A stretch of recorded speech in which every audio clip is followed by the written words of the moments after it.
The debt spiral, how to opt out of the government's financial doomsday cult. In our last episode, we administered the fear vaccine, learning how to build immunity to the manufactured terrors that keep us compliant and dependent. But there is another more insidious form of control, one that doesn't rely on sensational headlines or shadowy enemies. It is a silent mathematical prison. A cage whose bars are compounded interest and whose lock is our own participation in a system designed for our ultimate subjugation. This is the debt spiral. It is not merely a policy failure or an economic mistake. It is the central, deliberate engine of the modern corporate state. It is a financial doomsday cult where the high priest in government and finance preach a gospel of perpetual borrowing, knowing that the promised salvation will never come, only the inevitable collapse that will justify their final seizure of what little remains of our wealth and sovereignty. They have turned the entire nation into a debtor, and a debtor is by definition a servant. A debtor, by definition, is a servant. To understand the debt spiral as a cancer, we must see it not as an accountancy error, but as a predatory biological process. It's a parasite that feeds on future productivity, consuming the economic energy of generations yet unborn. The mechanism is deceptively simple and horrifyingly effective.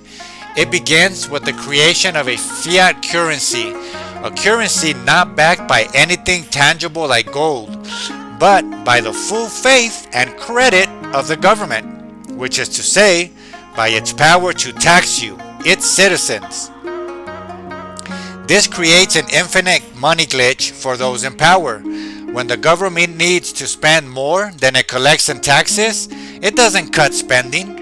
It doesn't raise taxes to a politically unpalatable level. It issues debt. It creates treasury bonds and sells them. But who buys these bonds? The primary dealers are the very same massive commercial banks that the government regulates. It is a closed, incestuous loop. The government spends money it does not have. The banking system creates that money out of thin air to lend to the government, and the government pledges your tax revenue as collateral. The debt becomes a permanent, growing feature of the system. Now, let's make this concrete with a specific, devastating example. Imagine a proposal for a new $1 trillion spending bill. Let's call it the National Security Enhancement Act. The proponents argue it will create jobs and keep us safe, but the government doesn't have $1 trillion, so it borrows it. It sells bonds. This creates an immediate artificial injection of money into the economy, which feels like prosperity. Contracts are awarded, jobs are created, and politicians take all the credit. But the bill comes due. That $1 trillion plus interest must be paid back. And how?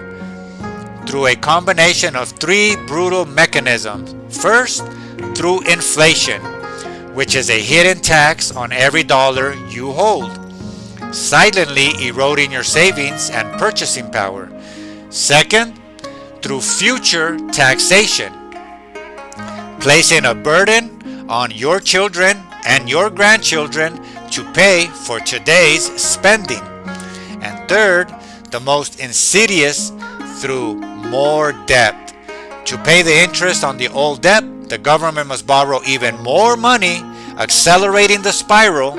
The system is designed so that the debt can never be paid off. It can only be managed, grown, and used as a justification for ever greater control over the economic life of the nation. It is a Ponzi scheme on a national scale, and we are both the victims and the unwitting sales agents. This leads us to a perplexing core of inquiry. When the math is so clearly suicidal, when the burden on future generations is so monstrous, Why do we allow this to continue? Why do we allow this to continue? Why do we allow this to continue? We allow it first because of the narcotic of immediate gratification. The initial injection of debt finance spending creates a sugar rush of false prosperity. We see new infrastructure, we receive stimulus checks, and we feel wealthier. The pain, the inflation, the future tax burden is delayed, abstract, and dispersed across the entire population and across decades. We are like a person who makes out a credit card for a fleeting vacation, ignoring the crippling interest payments that will haunt them for years. The system offers us a present benefit in exchange for a future catastrophe, and our brains are wired to take that deal. Second, we allow it because a masterfully engineered cult of economic complexity. We are told that modern monetary theory, bond markets, and national accounting are topics far too complex for the average person to understand. We are encouraged to leave it to the experts, the central bankers, and the treasury officials who are the very architects of the system.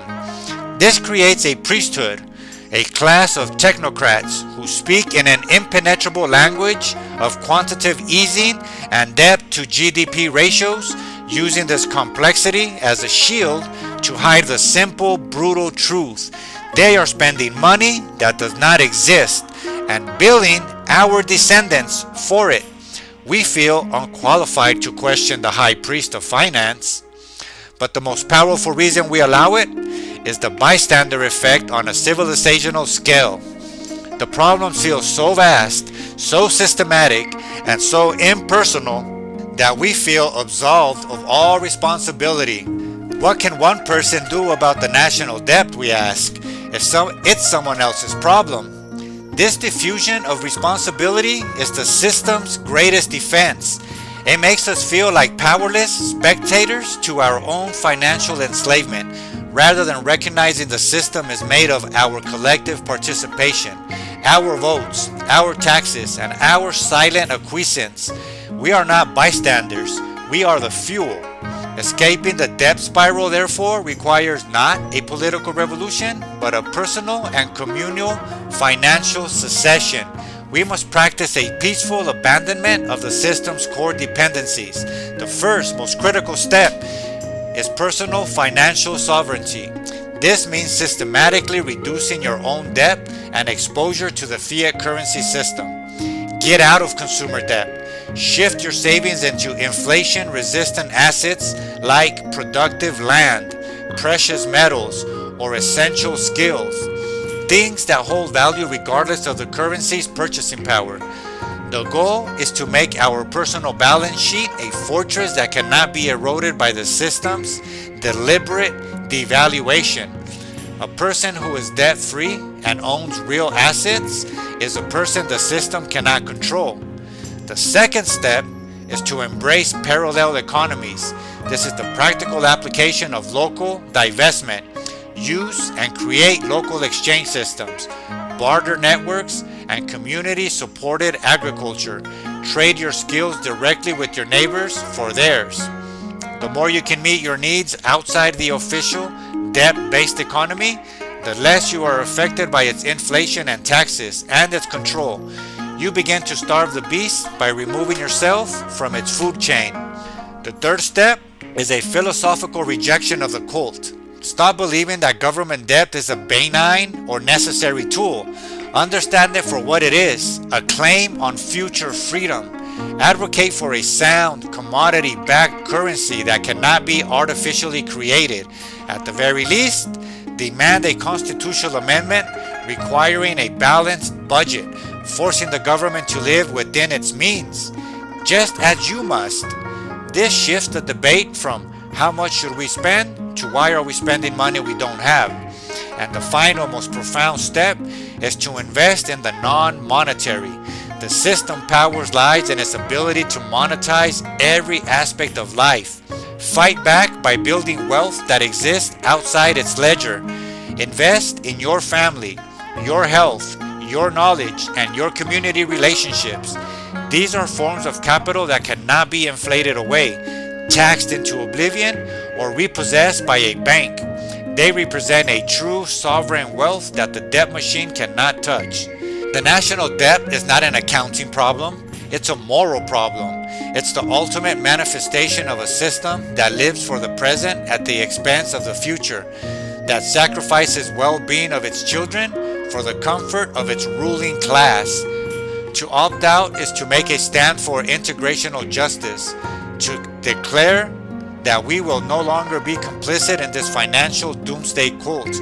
We have now completed our diagnosis of the government cancer, from its bureaucratic defenses to its financial lifeblood.